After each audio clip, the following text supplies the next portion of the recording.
Sunday afternoon to you. My apologies for only making one video last week. I've been rather busy personally, but I wanted to make a quick video about the amount of precipitation that we'll see over the southeastern United States, especially in the southern parts of the Appalachian Mountains.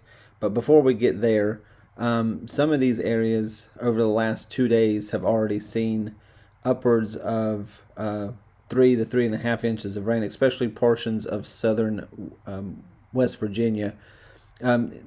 Further south into the Tennessee River Valley, you've seen anywhere from a half an inch to a little over an inch of rain. Now, some of these observations, you'll see these observations here. These are MPing reports, mainly freezing drizzle and freezing rain reported up here towards Washington, D.C., with some snow and some icy sidewalks being reported. Some wet snow across portions of West Virginia, and it gets into the liquid variety with some sleet mixed in places over the last 2 days.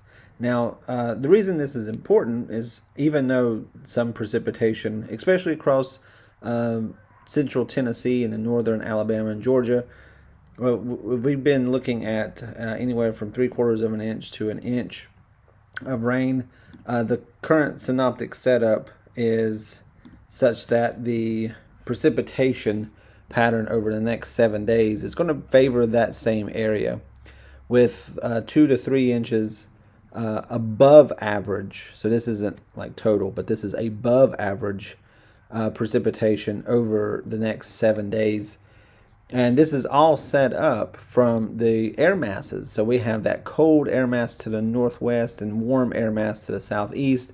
Over the next 5 days, the average boundary is oriented somewhere from the mid-south northeastward to the mid-Atlantic. And if we kind of swap back and forth here, you can see that this area, the boundary between those two air masses, is when you'll have we'll see a series of storms ride that boundary and produce a lot of heavy rain across the mid-south and southern Appalachians, while snow is in the northern part of the United States. If we go back to our temperature anomalies averaged over the next 5 days, between the 14th and the 19th here, this boundary flattens a little bit, but it also widens out. So the warmer air isn't quite as warm, so there's less energy that is going to be available for these storms, but nonetheless still energy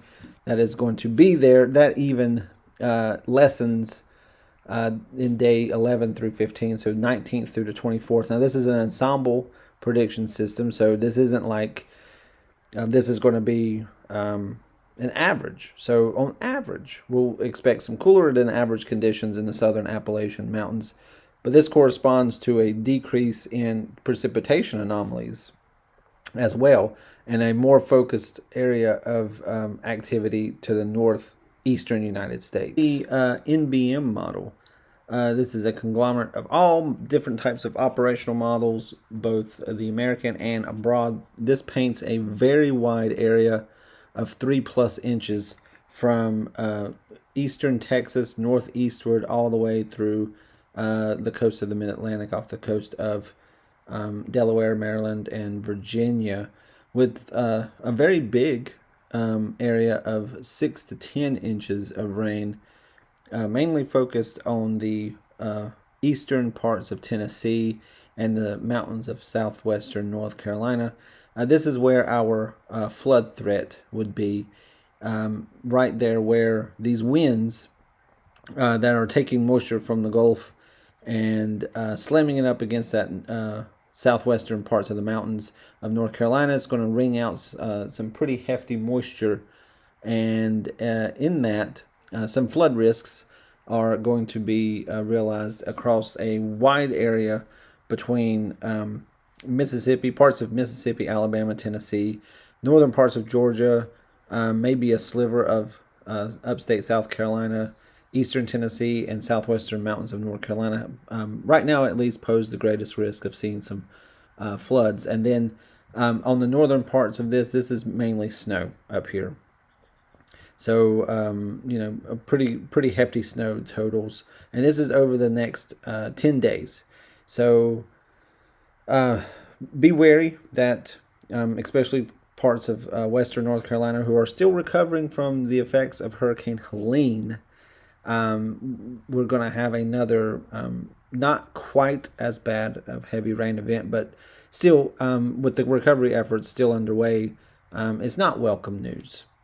So the timing of the heaviest rain looks to be, in the western part of North Carolina at least, to be late Tuesday into the evening hours and early morning of Wednesday. That's one heavy rain event. You might have another one a little bit later on in the week, towards Thursday or Friday time frame, but we'll be looking at that and how this parade of systems will evolve over the next several days. But just be on the lookout for some flooding conditions across areas. Get your watches and warnings from your favorite media outlet, TV station, radio station, and the National Weather Service.